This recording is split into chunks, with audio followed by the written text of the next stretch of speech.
listening to a lot of classic rock and stuff like that. And I was listening to the Beatles and the Who and stuff like that. And I was just enamored with the guitar, but I never had a guitar. I don't think my parents could really afford to get me a guitar, so I just kind of had an old nylon string acoustic that had maybe 3 strings on it that I'd bang around with, or I'd use other things pretending they were guitars and stuff like that. So when I first started playing guitar, I was kind of going away from what my parents were listening to, and I was, learning how to play these Rat songs and like Motley Crue songs off of like Too Fast for Love and stuff like that, and Zeppelin and stuff like that, Black Sabbath. And then I started listening to, like Anthrax and Metallica and Megadeth, and that's when I really started getting dexterity up and like, learning those types of songs. I don't know, I still go back to that even today. You're a kid, so you're going and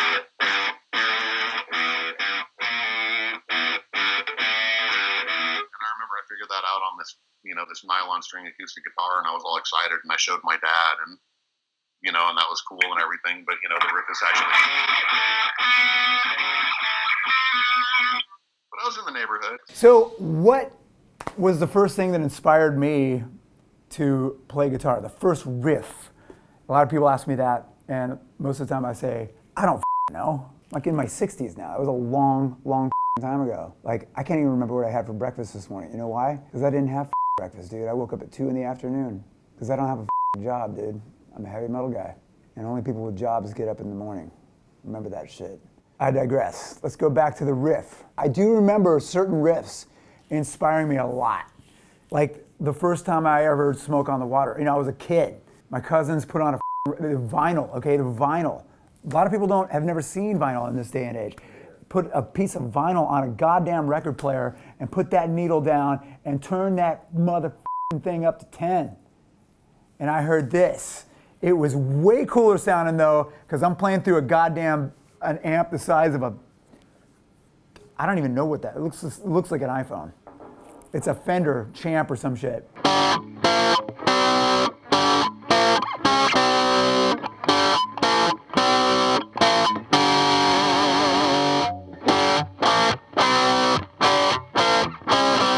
Deep Purple, Smoke on the Water, classic shit, okay? I mean, it sounds even better when you got the B3. Who played the B3?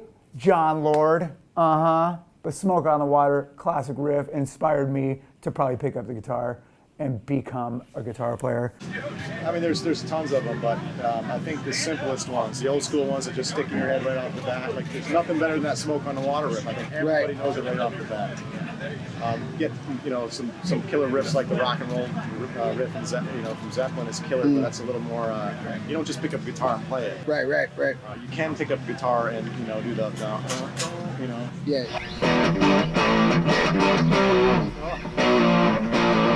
You can learn it in 2 seconds. I think the Smoke on the Water and the Iron Man riffs are the 2 most iconic, most learned riffs of all time.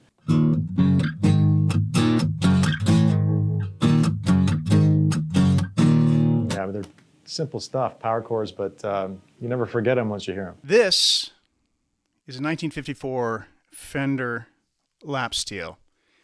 And in case you don't know what this is, it's a wonderfully soulful and expressive instrument. Michael Basquette, my producer and dear friend, said, "Hey man, for some of these songs, what do you think about trying a lap steel?" And I was like, well, I love the lap steel, and I'm a big fan of a lot of guys who've used them along the way.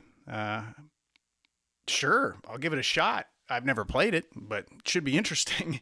So I just kind of took to it. I'm going to now take this and rock it out a little bit. I don't talk about this a lot because I always forget about it, but the very first heavy riff I ever learned, and at this point I don't know how heavy it is compared to what y'all probably grew up listening to, but for me, a band like Deep Purple was one of the, they're one of the architects.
hate to say it, Smoke on the Water.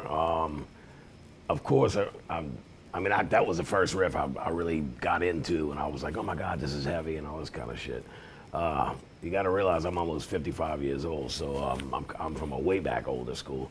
I mean, anything by Kiss, off of Kiss Alive 1 is really what inspired me as well. I mean, my first self-taught things I've always played by ear were probably Smoke on the Water or something, which everybody plays it differently. I actually first picked it out on my acoustic on the E strings, so I was... Then once my ear got better and I figured out it was...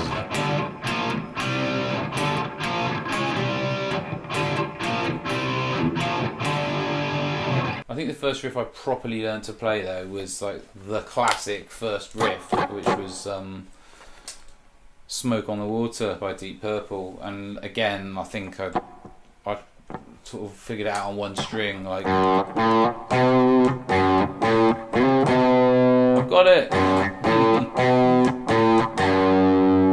figured it out. That's what it is, and then you realise that it's actually.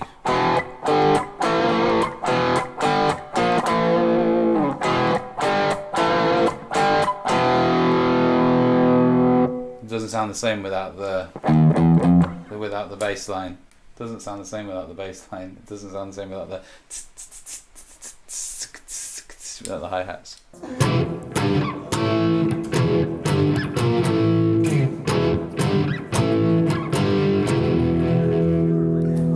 Why do you think that's the first riff everybody learns? I think because it's the easiest. I mean, I guess when you first learn it, you're just doing. So. First riff I learned to play probably was it's either Wild Thing or Smoke on the Water. Do you want me to play it? Okay. Here we go. Better not f*** it up.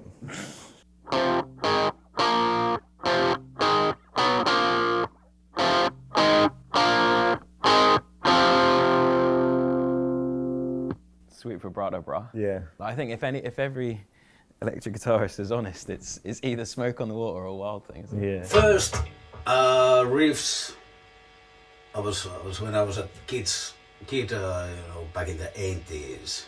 It was, of course, Smoke on the Water. First.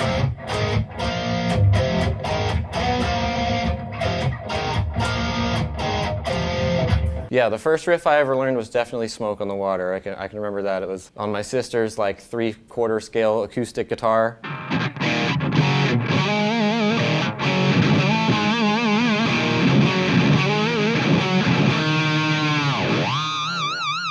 first started playing guitar when I was 12, and the first song I learned was Smoke on the Water, which I am not going to bore you by playing that song. We've all heard that riff. No one needs to hear that riff right now.